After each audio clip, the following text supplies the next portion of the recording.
Well, shoplifting, illegal camping, and bad behavior. That's a lot of what we have seen in downtown Anchorage. But the LaFrance administration says changes in city code made Anchorage safer.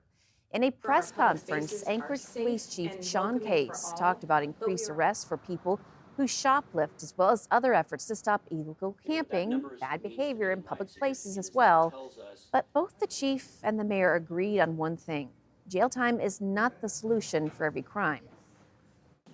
We've built teams and increased our connections to providers to get people into shelter, housing, behavioral health services, medical treatment, or substance abuse disorder treatment. Through this work, we aim to reduce crime, as well as reducing the number of people experiencing unsheltered homelessness. Now, Chief Case said more officers are also coming. He's anticipating the department will be fully staffed when recruits graduate from an academy that begins in December. Now, this comes as Johnson Kuhn tracks several court cases. The first he's following is a woman sentenced in federal court in Anchorage after being linked to one of Alaska's biggest drug trafficking rings. Johnson joins us now with the details on how that played out and what we can expect from a couple of other cases. That's right, Rebecca. 39-year-old Twyla Gloko of Dillingham was sentenced today to 4 years in federal prison. That's followed by 3 years of supervised release. Court documents say Gloko took part in what has been called one of Alaska's biggest drug conspiracies, with her involvement ranging from at least early 2022 through late 2023, involving fentanyl, meth, and heroin.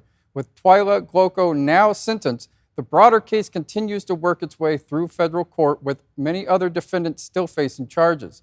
Now, in another case we're following, prosecutors say an undercover investigator posing as a 15-year-old girl living on J-Bear started chatting with 40-year-old Bart Reyna on May 16th after the agent posted in a public chat. Investigators say the messages turned explicit and that Reyna sent photos of himself and discussed meeting in person.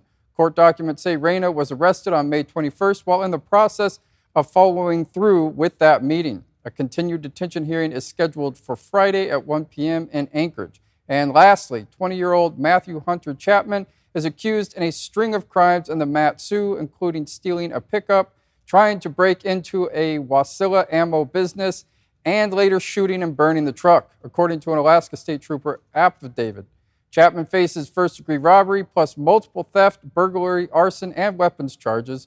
Troopers say other suspects believed to be involved are juveniles, and a pretrial conference is set for Monday morning at 10:30 in Palmer. Now, if you'd like to dig into any of the court documents and timelines of any of these stories that we've been following, you can find that on our website and mobile app. Johnson Kuhn, Alaska's news source.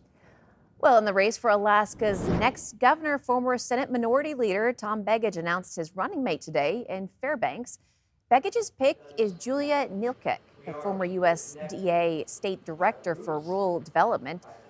She is from Nenana. She has a degree in rural development from UAF. And in an interview before the announcement, the ticket explained why they say she's up to the challenge. Obviously, Julia grew up and was raised and grew up in Nenana. She has strong roots in interior Alaska, upriver and downriver. And that's one of the main reasons why we're up here. You know, Fairbanks is important to Alaska, and it's often neglected by campaigns. And I think that the interior matters just as much as any other part of the state.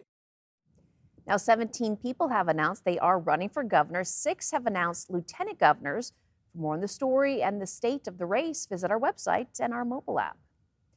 It's now midweek, and this may be music to some of your ears. Melissa is tracking a bit of a warm-up. She joins us now with the forecast. Yeah, we're winding down not only the week, but the month of May just about wrapped up here, and we are slowly starting to see a transition to more summer-like conditions, especially as we look ahead to next week. Now, as for tonight, temperatures are on the cool side. In Anchorage, it is 49, a bit warmer in Palmer at 56, Fairbanks at 60 with some clouds rolling through, some dynamics there, even some thunderstorms just to the south of Fairbanks here out west of Healy. We've seen at least one lightning strike there, but you may see some quick downbursts in the area in and around Fairbanks tonight as these showers continue to develop there tonight.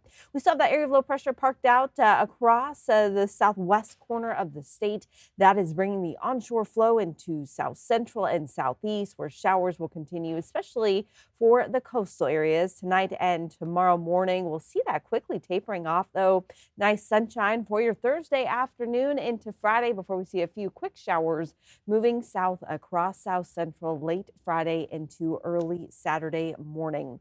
Otherwise, as we look ahead to your Thursday, you'll need those sunglasses across most of South Central, where high temperatures will get back into the mid-50s. We will see increasing chances for those isolated thunderstorms across the interior, scattered showers in Juneau, and staying mostly cloudy in Bethel with high temperatures for you back into the mid-50s. Now we have a couple more days left in the month of May, but once we move into June, things are looking pretty different, and I'll have a look at that forecast next. Looking forward to it. Well, there are 4 days left in this year's May No Child Go Hungry campaign, which aims to provide food to children in need during the summer when school meals are no longer available. Food banks across Alaska are busy collecting money donations. The Fairbanks Community Food Bank has already reached its goal of 17,000 pounds of food. That's a little more than what was collected last year, with children all over the state needing help for the summer. Organizers are asking for healthy food that is easy to prepare and for those that may be home alone during the day, including granola bars and fruit. These are for households that maybe both parents are working or they're not two adults in the household. And kids have to be more self-sufficient. And so we're looking for things that they can easily eat that are good for them. And, you know, fresh things, apples and oranges are wonderful too. And the Fairbanks Food Bank is now aiming for a second goal of 20,000 pounds of food. Now, this doesn't stop at Fairbanks. It's a statewide effort with a partnership between both our Fairbanks and Anchorage stations and our local food banks. To learn about the campaign and how to donate, head to our apps or website. In this week's Northern Front, a major donation goes a long way to help an Alaska nonprofit to train dogs with a special mission. Georgina Fernandez shows us how Paws for Purple Hearts is helping veterans build independence, one command at a time. There's a lot of play. These paws getting into some mischief until the vests go on. They wear special vests that identify them as a Paws for Purple Hearts service dog in training. Brando right here, the newest addition to Paws for Purple Hearts Alaska, thanks to a major Hill Corp donation. On behalf of Hillcorp to give you this check to you and Brando. Hillcorp donated more than $106,000, raised through a seat upgrade fundraiser, with 100% of the proceeds going to Paws for Purple Hearts. Really, it's around veterans and around providing assistance to veterans in our community. And more broadly, it's about making a really positive impact in Alaska. Sina, get the phone. The nonprofit is aimed at helping veterans gain back their independence. Bring it here. By pairing them with a service and therapy dog. Thank you. Good job. Kind of feel at home a little bit. Right. It's easy to connect with the employees here, and then working with the dogs is just fantastic. A mission that comes with a hefty price tag. We haven't actually, for a while, received a donation this large.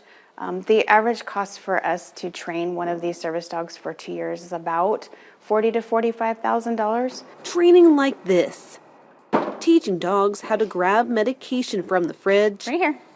and bring it to their person, or just giving their veteran a reason to smile.